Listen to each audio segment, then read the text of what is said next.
Hey everyone, it's Makaliah with Mak and Makeup. So this is a day in the life of me baking, and it's actually a few days because I did not do all this in one day.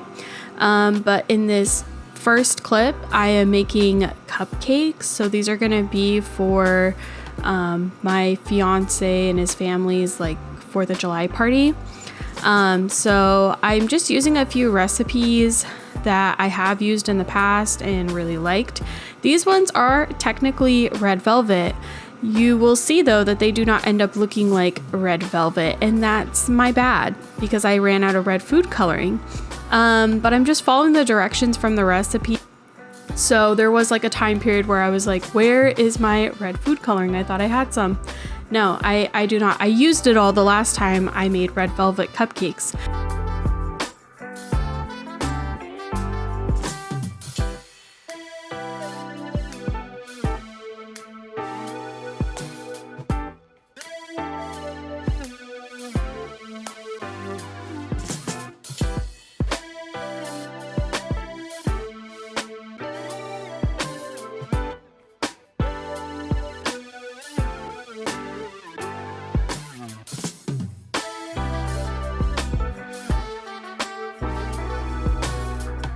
So now I'm just scooping them up into the cupcake liners, and I'm gonna put them in the oven at 350.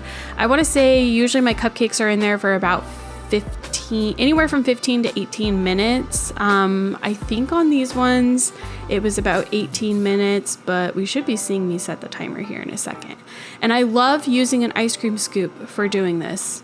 It is so much faster than if you're trying to like scoop it yourself and into those little pans. So I love it, and you can kind of portion it out a little easier. So 18 minutes, that's exactly how long I put it in there for. So now I'm just going to scoop out the dry ingredients for my chocolate and also vanilla cupcakes.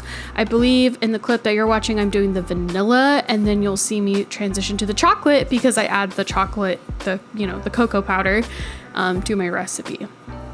So right now I'm just measuring things, getting the wet from the dry separated. I did use so many bowls for doing these cupcakes. I never realized how many you can go through.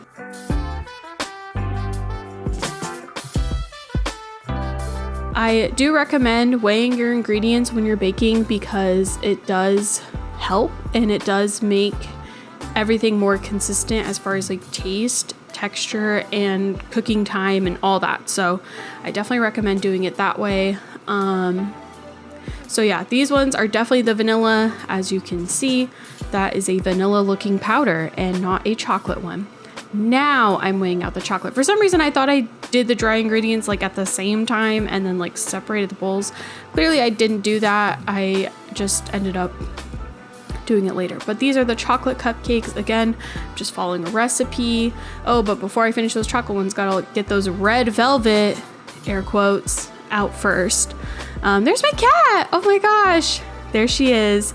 I need to start finding her in all my videos. And then apparently I did not turn you guys around for a minute. There I am. And that's me just finishing up the wet ingredients for the chocolate cupcakes before I go ahead and mix them all together. The other thing that I ended up baking later this week, you'll see, is I did some chocolate macarons with a strawberry filling, which the strawberry filling I already had. I made that previously. And then I also made a like raspberry chocolate or raspberry white chocolate cake. But yeah, just for the party, I only did cupcakes, and then I was trying one for quality control because I was like, is this gonna taste like strawberry or not? So now I'm scooping out the chocolate cupcakes. The recipe I used, it was for a 6-inch cake, like a 6-inch chocolate cake, and it made about 7 cupcakes. So just as an FYI, I wanna say usually if you do a 6-inch cake recipe, they make anywhere from 6 to 8 cupcakes depending on the size, but this one happened to make 7. And then for my vanilla, I believe I ended up being able to make, let's see, it looks like, I made only 11, not 12, which is fine. because I only needed like 6 of each flavor for the party. So now this is me making the buttercream. I had to do a double batch of buttercream, which I haven't done yet. So you're gonna see me put a lot of butter in there. I believe it was like 4 sticks total.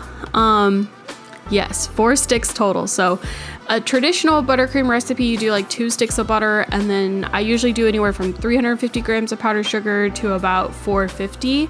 And so I had to double that, and I can't remember how much I ended up using, but I think it was close to 900 grams of powdered sugar, which is a lot. And then I also added some vanilla, and then the recipe I use also puts in a little bit of heavy whipped cream. I don't always add the heavy whipped cream, just FYI. I just happen to do it for this recipe. So I was tasting it, and then I also put a little salt to take the sweetness out. And then once I get it to my sweetness level / salty level, if you will, I go ahead and just went to go use it. So I scooped it up onto my plastic wrap, and then I loaded it into a bag with a big round tip. I don't know my tip sizes. I'm still a beginner, but that amount of buttercream frosted most of the cupcakes I needed, but I think, yeah, 4 were remaining. So I just went ahead and got another thing of plastic wrap and did it again. And then I think I was able to frost all but 2 of my cupcakes that were remaining, which kind of sucked. I had to do, like, you'll kind of see, I had to use a spatula, and they looked horrendous, but it's fine. So this is me just finishing putting those together for my fiance's family and the party, and then I just put them in the fridge to chill before I brought them to their house. So now I'm frosting the rest of them. I didn't do anything fancy, as you can see, for design and stuff. It just was like pretty basic, just dollop. And then I was like, okay, I guess I'll frost these ones like this. It looks so ugly. And then there's me quality controlling all of them. And then that's how the cupcakes for the party looked. I just put them in a glass pan, and then those ones were just on a plate. So yeah, now this is a different day. Technically what you saw was 2 days as well. Oh, there's a kitty again. It was 2 days as well. One was like evening, and then the other one was the next morning. So this is now a 3rd day technically of baking, and this is where I'm making the raspberry cake, the like white chocolate raspberry cake. And this recipe makes 3 8-inch pan, like 3 8-inch layers.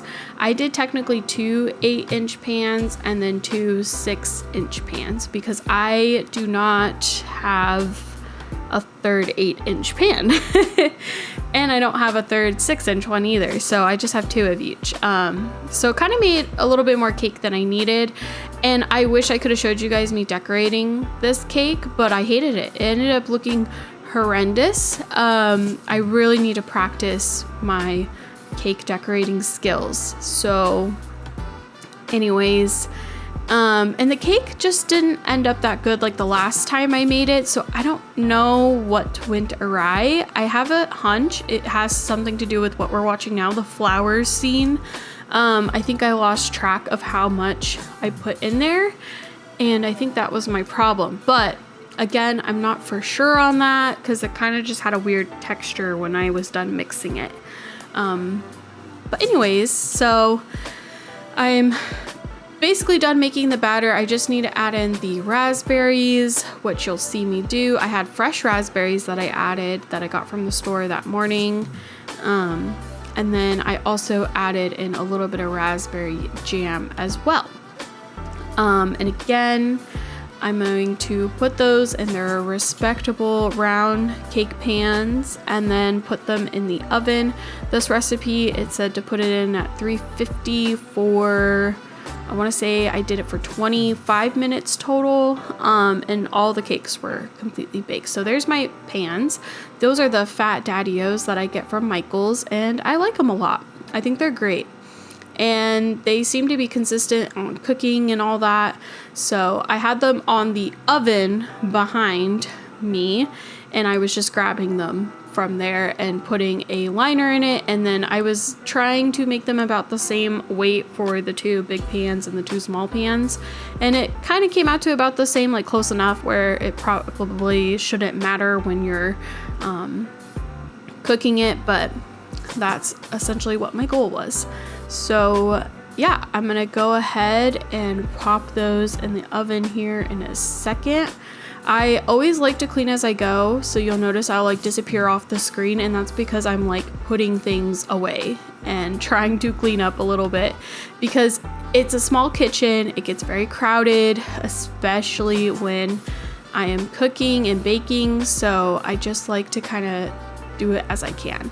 I guess I didn't show myself putting them in the oven, but I know it was for 25 minutes. So this is me actually getting the egg whites ready for my macarons. I follow a pretty specific recipe. I might try a second method for getting macarons, and we'll see how that turns out. I think it's called like the Swiss meringue version of it, and it's pretty similar, but you kind of like melt the sugar down into a liquid and then kind of do the egg whites and all that. There's my brother.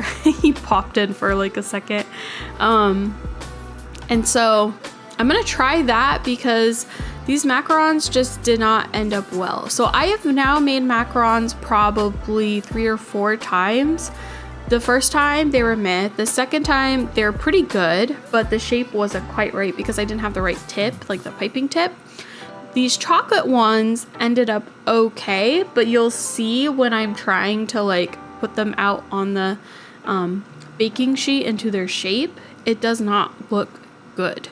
Like they don't look good, and they didn't taste great either, which is so disappointing. So I don't know what I did wrong. Oh, also my life hack for making your almond flour and your powdered sugar, like, you know, the sifted texture, is I put it in a little food processor and I just food process it up. So now I'm just combining. Obviously this is in fast motion. None of this is how fast I actually was going, of course. But I was just mixing that batter, and for the most part it looked pretty normal. It wasn't up until I put it in the piping bag that I was like, like something doesn't seem right. So I refilled my powdered sugar, just FYI, because that was like completely empty. And then, oh, my cakes had to come out, so I had to get set up out here to put them out and get them situated, as you can see. And then I believe I kind of like cut the camera for a little bit because I needed to make space and I had to wait for those to cool. So there's me setting up for the macarons, and I usually do it on the silicone mat. I put them directly on there. However, the last few times I've done that, they've stuck really bad. So I was like, maybe I should try some parchment paper. And here's another problem I had. Look at how much I loaded that poor small piece of, like, what is it, plastic wrap. So unfortunate. So anyways, like, it looks okay at first, but you can tell it's very liquidy. So there was too much liquid, not enough solid. So that was my ish. But anyways, I let them sit out for, that was so fast. I let them sit out for a second, and, you know, like you're supposed to, and then I put them in the oven. So I'm making more buttercream here because I needed that for the cake. And I also used some leftover buttercream from my cupcakes. And that's a nice little life hack. If you make too much buttercream, save it and use it in more buttercream, because it's all like the same stuff normally, like the same ratio and everything. And then I combined them. I tasted it to make sure it wasn't like too sweet, and then it didn't need any salt or anything. It was perfect, so I just left it as is. And that's the buttercream. And then I also did a strawberry buttercream for those macarons, like I said, and that was in the freezer, so I had that sitting out. So that's the end of the video. I'm sorry this like end picture is horrible, but did not film what they looked like because they just all looked ugly. But that was me baking. I hope you guys enjoy, and of course subscribe, and I'll see you guys in my next video. Bye.